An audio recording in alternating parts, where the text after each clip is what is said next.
Salam damai sejahtera Bapak, Ibu, serta saudara-saudari semua. Mengawali renungan firman Tuhan hari ini, mari kita bersatu dalam doa.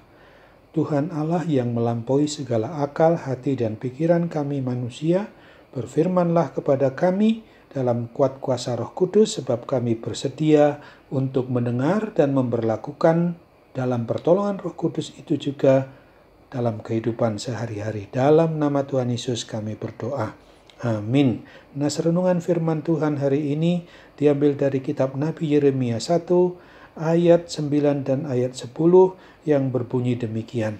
Lalu Tuhan mengulurkan tangannya dan menjamah mulutku.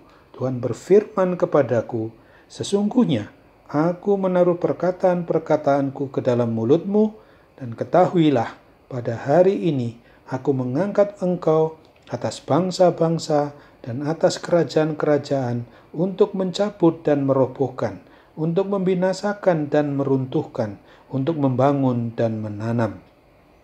Tema yang diangkat dari nas renungan kita ini adalah utusan yang taat dan setia kepada Sang Pengutus.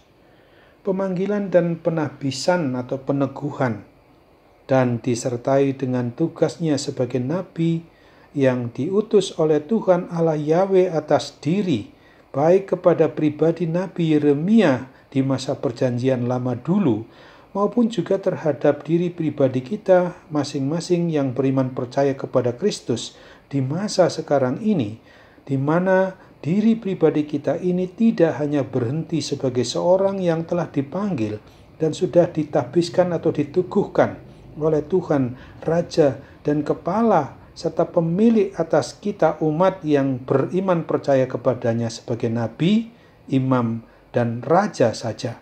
Akan tetapi diri kita ini juga sudah sedang dan akan terus menyadari bahwa kita adalah utusannya. Oleh sebab itu, maka kita harus laksanakan dan menjalankannya dengan penuh kepatuhan atau ketaatan dan kesetiaan. Inilah yang Tuhan firmankan kepada Nabi Yeremia dulu maupun kepada kita sekarang. Kepada siapapun engkau kuutus, haruslah engkau pergi, dan apapun yang kuperintahkan kepadamu, haruslah kau sampaikan. Yeremia 1 ayat 7 bagian B. Tidak ada alternatif pilihan yang lain. Tuhan Yesus hanya menghendaki ketaatan, kesetiaan kita dalam menjalankan tugas panggilan kita itu. Sehebat apapun orang yang akan dihadapi oleh kita, kapan dan dimanapun kita berada, kalau kita sudah merasa sebagai pribadi yang diutus untuk menghadapinya, maka kita harus pergi melaksanakannya. Mengacu pada perkataan firman Tuhan dalam nas renungan kita ini, memang bisa saja bermakna negatif, tapi inilah tugas suruhan pengutusannya. Itulah yang harus ditempuh oleh kita umatnya. Tuhan Yesus tidak hanya berfirman dengan perkataannya tersebut begitu saja. Dia menghendaki agar kita menyadari sebagai seorang nabi, imam, dan raja. Ketiganya adalah satu kesatuan bulat. Maka kita harus melakukan apa yang Tuhan Yesus perintahkan itu. Bukan untuk melakukan apa yang membuat orang-orang senang karena selera duniawinya mereka dipenuhi. Waspadailah bahwa ada banyak sekali orang yang dengan mudah mengaku bahwa dirinya sudah melayani dan memberikan hidupnya dan yang mengklaim dirinya dipakai oleh Tuhan Yesus. Akan tetapi perlu dipertanyakan kembali, berapa banyak dari antara mereka yang layak untuk disebut sebagai orang yang taat dan setia melaksanakan tugas panggilan itu, bukanlah untuk memakai ukuran waktu, tetapi masalah taat dan setia untuk tetap mematuhi di dalam memberlakukan tugas panggilan seperti yang dikehendaki oleh Sang Pengutusnya. Tanggung jawab yang kita emban sebagai nabi, imam, dan raja untuk bersekutu, bersaksi, dan melayani bukanlah karir atau bisnis atau pekerjaan yang membanggakan menurut ukuran secara duniawi. Baik pada masa Nabi Yeremia dulu maupun masa kita, umat yang beriman percaya kepada Tuhan Yesus sekarang ini, jauh dari semua itu.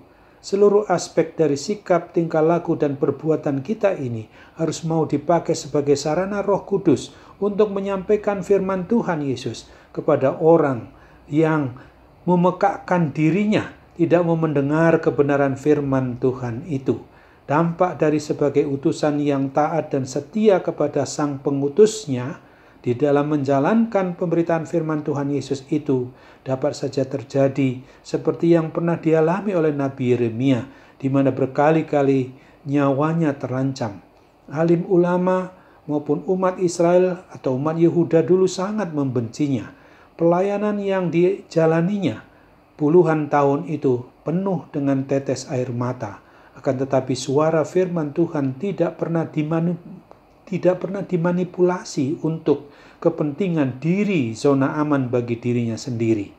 Kita terkadang kagum melihat orang-orang yang berprestasi di dalam hidupnya, dan mereka yang kaya di usia muda punya gelar pendidikan yang banyak sekali, dan kita menyebut mereka adalah orang yang hebat. Namun jika dipikirkan lebih jauh, apakah mereka semua itu hebat juga di mata Tuhan Yesus? Tuhan Yesus berfirman, bukan orang yang hebat, tetapi sebagai doulos tuteu atau hamba Allah yang taat dan setia, yang berkenan di hatinya.